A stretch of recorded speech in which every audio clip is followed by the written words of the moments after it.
Book of Memories. The flames that Vidar summoned were incomparably powerful even with Ivan's flames. Just such shabby leaves that looked like they would burn up in an instant, without even leaving ashes behind. If the Book of Memories were really just a simple book, this might have already been its fate.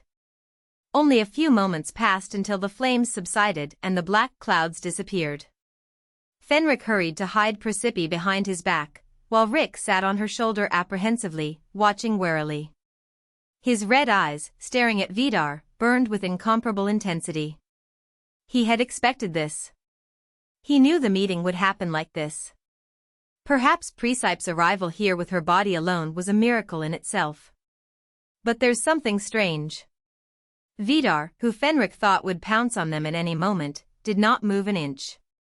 He was just biting his lips until blood flowed, his eyes fixed on the ground where smoke was still rising. Why is it burned? When Presepe followed his gaze, she realized the truth. The Book of Memories, despite this devastating force, was unscathed. And in Vidar's eyes, as he stared at the book, overwhelming, overlapping emotions appeared. You won't hold my hand, will you?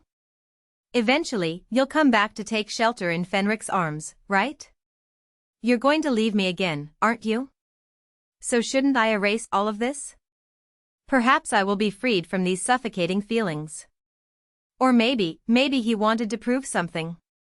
That even without any pre-established settings, he too is able to love her, like Fenric. Every time he saw Precipice smelling like Fenric, a burning desire to kill exploded within him, a desire that he knew full well was not his own. But the regime seemed to be mocking his ideas. Vidar stood staring at the perfectly intact Book of Memories with eyes sparkling madly. Vidar is injured. What? And only then did he see her. The deep wound at his collarbone burned black as if it was devouring his life itself. A wound that never healed, and there was no regeneration. That exact place, where she had once stabbed him with the sword she had given him.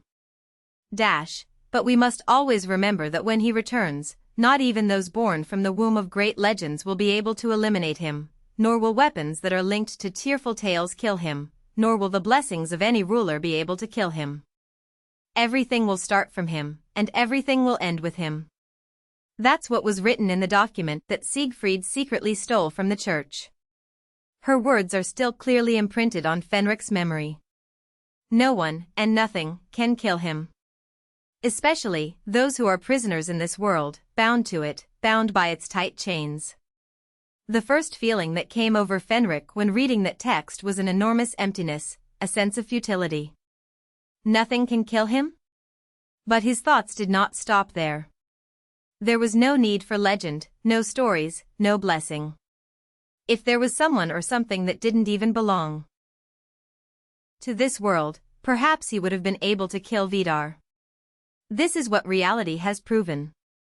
It is true that the issue of actually killing him is another matter, but had it not been for that sword, and had it not been in Presepe's hand, he would not have given Vidar even a single scratch. Maybe it was pure luck. Perhaps his reckless thoughts had accidentally turned out to be right. And maybe they'll never get around to killing him. But there are times when one must place one's whole life on the slightest hope. Just like this moment. Fenric quickly reached out his hand to make sure that Precipice's sword was still in place between the folds of his robe. Do you see him? He wants to be free from the restrictions of the system too? Like Duke Fenric? Why? For what reason? If he actually succeeds in breaking the system, what will happen? In the past, its goal was to demolish the system at any cost. Because, in the absence of the true hero, the Demon King, it seemed like the only way back to reality. But now, if the regime collapses, what will happen? Half by half. The possibility that she would come back, and the possibility that she would be crushed forever. Do I really want to see the system collapse? Do I really want to come back? Her trembling eyes locked on Fenric's back. Even as she stood at the crossroads, where she might know her fate very soon, her vision was filled with nothing but the wound torn apart by the beast's fangs. Am I coming back? Until now, those words her heart had never dared to say. It was like a crouching weight, rolling from one layer to another, sinking deeper and deeper into her soul, until it finally burst from between her closed lips as a confession that could no longer bear to be kept secret. I don't want, what? I don't want to go back to reality. In that world, there was no Duke Fenric. There was only Juyeon, a stranger who didn't remember anything. She never forgot that that person was herself. However, how could this be called reality for her? A reality without it? At that moment, Vidar advanced with heavy, faltering steps. Then he bent down and picked up the book of memories that kept rolling on the floor. Triviality, he started muttering vague words that could hardly be understood. Such triviality, because of him, you don't trust me, and I can't even control my heart. Suddenly it seemed as if the anger, which had been kept so deep inside him, had exploded. Thousands of years that he had endured in shackles passed before his eyes. However, no matter how much he stubbornly resisted, he could never escape this fate. The book of memories was coldly mocking him. Anger sparkled in Vidar's blue eyes as he stared at the book. From his pale, calloused hand, tremendous energy began to seep incessantly, while the incurable wound bled profusely. But no matter how much force and pressure he exerted, the book of memories did not suffer the slightest scratch. He remained there, mocking him, as if nothing in this world could touch him. And exactly at that moment, in the distance, someone's voice rang out. Duke Fenric at the lakeside. Kevin? She saw the black crowd of soldiers rushing towards them, with Kevin leading them. We must eliminate the Demon King, and save Lady Presepe and the Duke. Kevin. Listen carefully to what I have to say now. That was what Fenric had recommended before he left camp, when Rick insisted on accompanying him. The possibility of the worst had to be taken into account. I'm going east, towards the lake. I'm not sure, but there probably will be. It is enough to see how these monsters distorted the map. But sir, moving alone in a situation like this is extremely dangerous. Kevin was right. From the beginning, Fenric did not intend to disperse the forces. But what if he doesn't find Presepe there either? What if this is all just a trap?